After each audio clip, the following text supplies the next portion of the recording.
Hi, my name is Amber. Welcome back to my channel, Books and Beaches. So it is actually time to talk about 2 months worth of books that I have read because I did not do a wrap up in July because my reading this summer was, for lack of a better term, slow. So I was a little busy this summer. More so than usual, just because I, had opportunities to do a lot more things social than normal probably. And that meant reading definitely took a back seat to, other opportunities that I had. Not necessarily by choice, it's just kind of the way that things worked out. I had so many books I want to read. I mean, there's still so many books here behind me that I want to read. But reading has just unfortunately taken kind of a back seat in my life right now. I don't intend to necessarily keep it that way, but it's finding a balance. And I know I've said that in so many of my videos lately, but it's just the nature of the way it is. And I have got to work on making it better. But so I decided to skip on doing a wrap up in July, and I thought I would combine it with my August wrap up. So I am here to do that today, even though we are already a few days into September. I am really hoping to make September a better month, but we shall see. So in the month of July, and actually have my Goodreads pulled up because I'm like, now I gotta go back and remember what I actually read. So in the month of July, I finished 3 books, and then in the month of August, I finished 4. So 7 total for the last 2 months, which would probably be more of an average of what I would have finished in a normal month before, but it is what it is. And I am not going to complain because I have been really enjoying myself. So balance, that's life. It's gonna happen. So I am gonna just kind of go in order, in the order that I read them starting in July and moving forward. I do apologize if I have forgotten some of the details of this book, or these books I should say, because it has been, like I said, a little bit of time, but I will do my best to kind of, give you some of the synopsis. And a few of these books, now that I remember, I think I have talked about just a little bit because I know one of them I read off of Lindsay's Kindle when she and I did our Kindle switch. So I'll try to link that video below. So there's that. But all right, so we will start with the books that I read in July. And the first one was a book that I read off of Lindsay's Kindle, and this was the first one I picked, and that was Expiration Dates by Rebecca Searle. And I did actually end up enjoying this one. I think I ended up giving it a 4-star. The premise was, I believe we had this single woman, and all of her life she has been finding these pieces of paper, when she dates people, and basically these pieces of paper signal like how long she is going to date that particular person that she, is dating or, meets at that particular time. And all of a sudden she meets this person, and when she finds this piece of paper, it is blank. So she kind of doesn't know, exactly what that's going to mean, because the papers have always said, a timeline before. And the story goes from there. So there's a little bit of like, I guess it says on here, like magical realism. I remember thinking, I thought it was maybe a little bit long in the middle, but overall I liked it. Julia Whalen did narrate the audiobook. Audiobooks are definitely helping me, pick up more when I can. But it was cute. I don't want to say too much else. The ending was a little questionable for me. But if you've read it, let me know your thoughts below. I think this is one of her newer ones. I'm trying to remember when it came out. Yeah, it came out in March of this year. So if you picked it up, let me know what your thoughts were. I thought it was cute, but like I said, not like rave reviews, but worth reading for sure, especially if you're gonna listen to it, because like I said, Julia Whalen. So that was that one. And then the next book I picked up was during my annual camping trip in July. And normally this would be where I would get a ton of reading done. And because normally when I am camping, I am, sitting around, relaxing, getting a chance to like lay in my hammock. Like, it is just usually a great week. And this year We had some of the most hot and humid weather I think we have ever had for our annual camping trip in July. It's an annual trip I take with my family every year. You know, we have our 2 campers, and luckily both of our campers have air conditioning, but it was so hot and so humid. It wasn't very pleasant to be outside. The mosquitoes were probably the worst we have ever experienced in the last couple years camping, to the point where you really couldn't enjoy yourself sitting outside. I feel like I am a mosquito magnet. I don't know why. I don't know if I have like the right blood type or what it is, that I just simply seem to attract mosquitoes more than everybody else. And so, you know, we would go on a walk and I would just be covered in mosquitoes. So I didn't find myself sitting outside as much to read. And we found ourselves, you know, going off and doing things. We were in Wisconsin Dells. And if you know anything about the Dells, it's, you know, a very popular place to go, like do touristy things. And so I just didn't find myself reading, but I did at one point not lock myself in the camper, but said like, I am going to finish this book. And that was Middle of the Night by Riley Sager. You know, it had come out in June and I was so determined to finish that book, and I was reading it physically. So I said, like, I'm closing the door and I'm going to finish this. I really did like it. I know it is getting mixed reviews right now.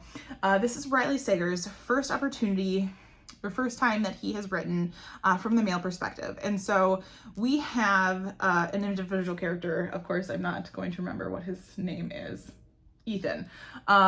He is coming back to his hometown, where when he was younger, he was camping in his backyard with a friend, and his friend, you know, suddenly goes missing in the middle of the night from their tent. And so now he's back in his hometown and almost feels like he's being haunted, like, by this missing friend. And so you're getting, you know, different perspectives, or not different perspectives, but different timelines from both the past and the present. So you're getting like this 90s feel, trying to figure out what was going on. And there is this, oh, it wasn't an academy. What do they call it? Of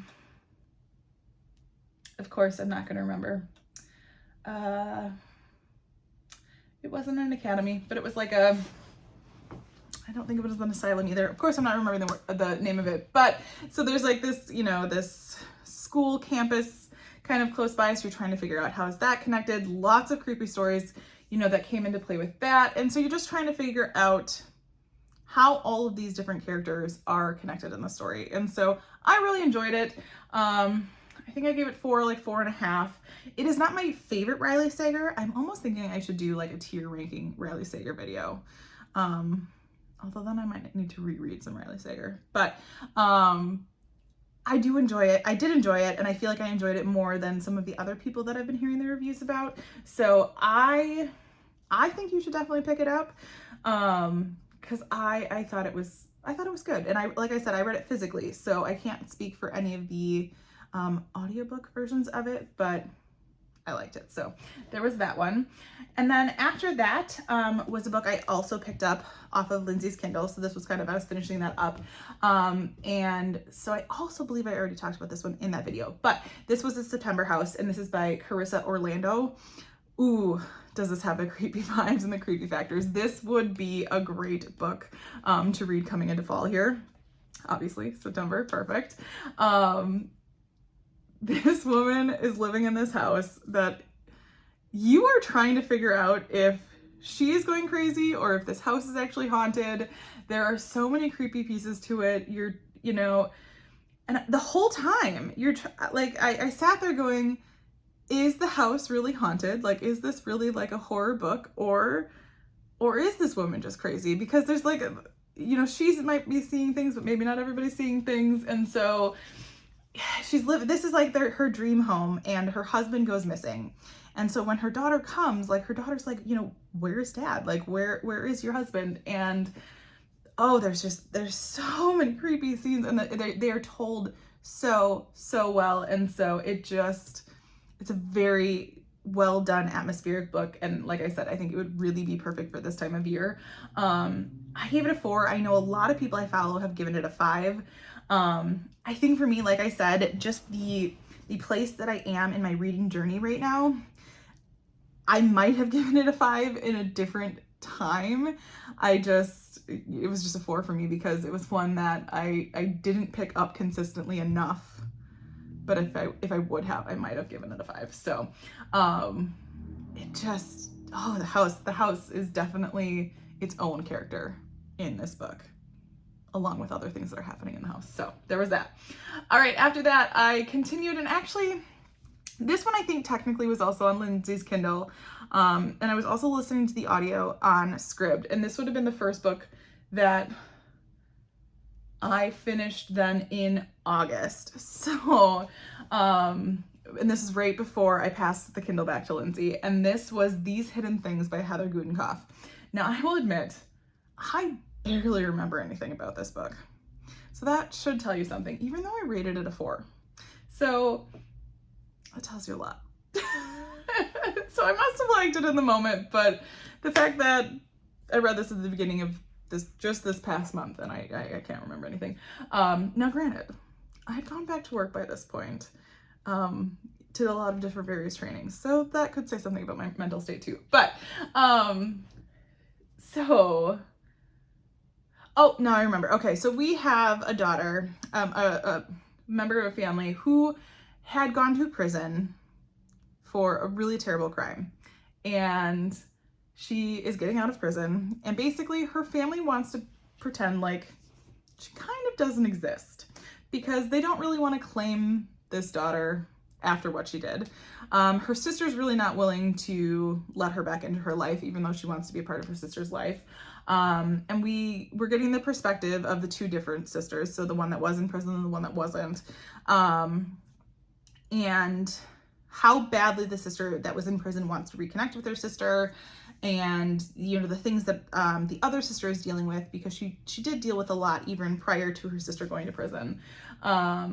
And just you're going back and forth and seeing what happened. We're also getting the perspective of a mother in the book and another character.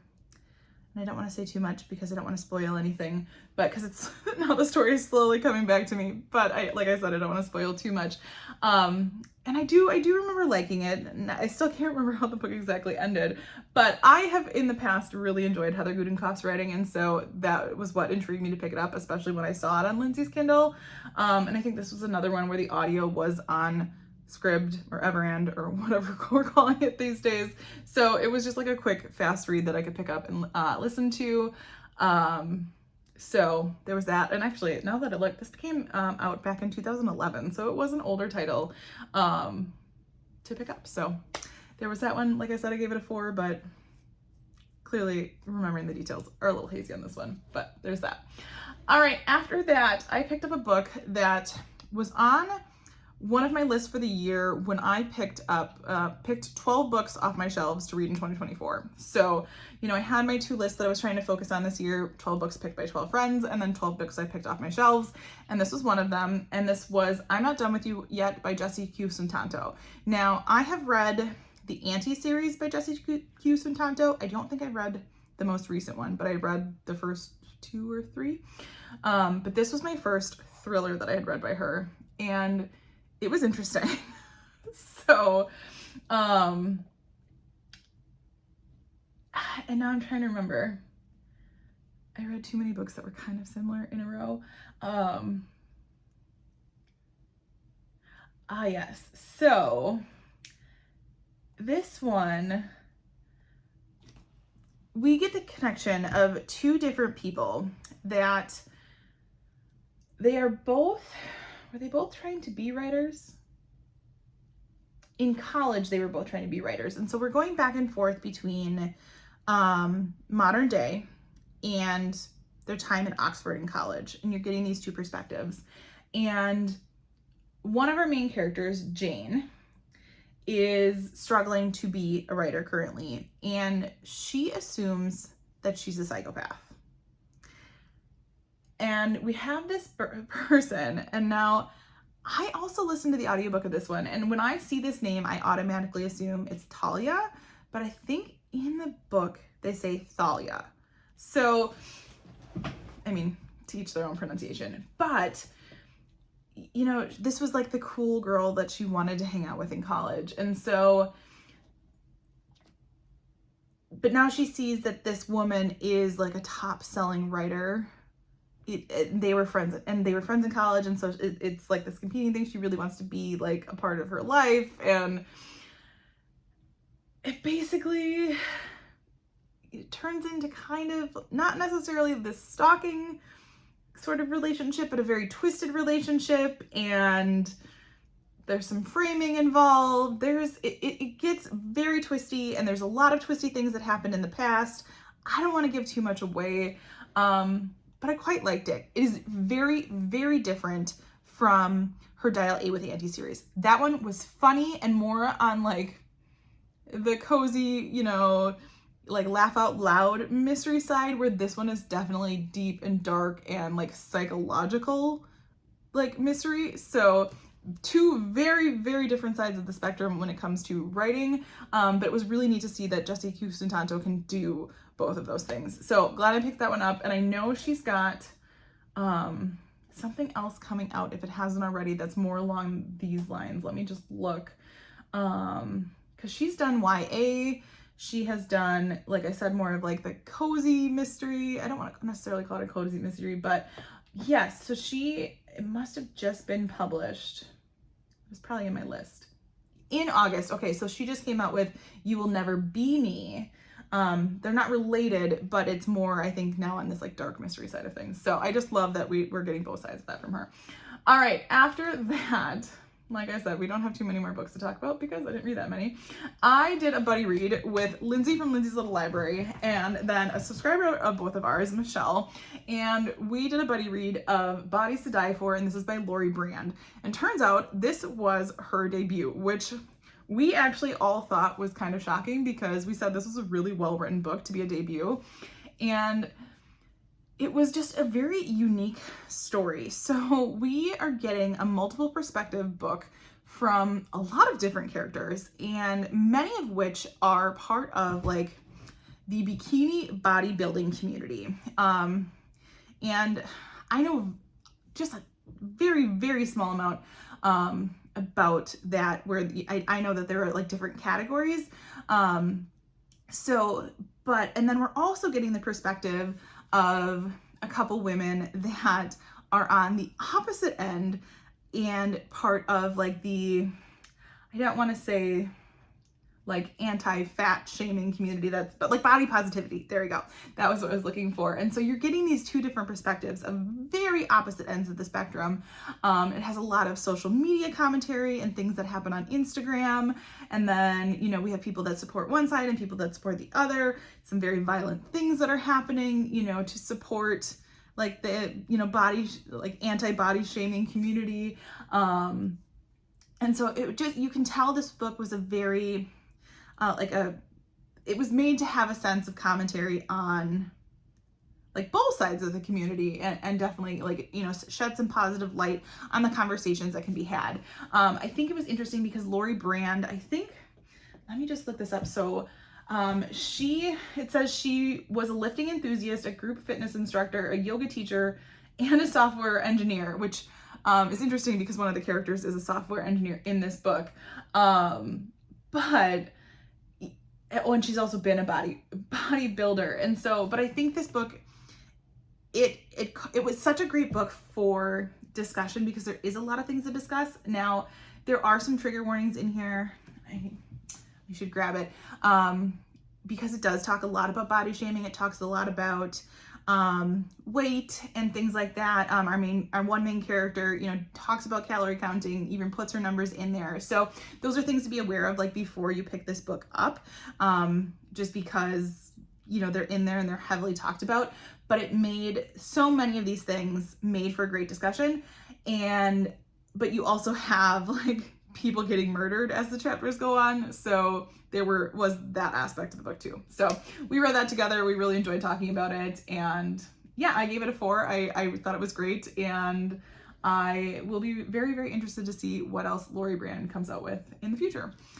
And then the final book that I read in the month of August was Only If You're Lucky by Stacey Willingham. Now, I have had this book as an ARC for quite a while, but I finally picked it up. The audiobook is also available on Everand, so that definitely helped. And this one is kind of, I don't know if I guess you would call it dark academia. Like, I know that gets thrown around a lot, but it is set on like a college campus, and we have our main character. Her name is Margot, and she decides for the summer to move in with this group of girls, especially this girl named Lucy, who is kind of, you know, this very magnetic personality, pulls people in, and she pulls Margaret in to live with them, and they move into this house that's owned by this fraternity. And Margot's been through a lot. The year before she went to college, she lost her best friend to, you know, this major accident, and they were supposed to go to college together. They were supposed to do this whole thing. And since she doesn't have that, you know, she's kind of a lost soul, you know, looking for these connections, and, you know, she finds it in Lucy, and they, you know, she finds herself kind of, you know, living this whole new life, and, you know, they each basically play their part, and I'm kind of looking at here just to make sure I like don't want to spoil anything. But you know, things start to get a little weird. And this one is also being told through dual perspectives, because right at the beginning, you find out somebody has been murdered. And our main character, Lucy, or one of her main characters, Lucy, this very, you know, like, I don't want to say characteristic, but this very like bright, magnetic, you know, female main character that our other main character is attracted to goes missing. And so the other three girls that are the roommates, they're starting to be questioned. And so we're going back and forth between these two timelines, like, how did we get here? And I quite enjoyed it. Like I said, I gave it a 4. I really like Stacey Willingham's writing, and I cannot wait to see what else she puts out. But this one, it definitely had me hooked, and there were parts where I wasn't sure where it exactly was going. And yeah, I don't want to say too much else because I don't want to spoil things. So, but I'd be curious to like talk about it with someone else that has read it. So anyways, this video is definitely long enough, but considering it's only about 7 books, but those are the 7 books that I read between the months of July and August. Like I said, I am hoping to pick up the reading a little bit more as fall time hits us here, especially as I won't be spending as much time probably outside and traveling and, you know, at the lakes and whatnot, but we shall see. What have you been picking up recently? Anything that I should be adding to my list? I have some projects coming up that I'm hoping to get more input on, but you shall see those soon. As always, if you like this video, feel free to like and subscribe, and I will see you next time.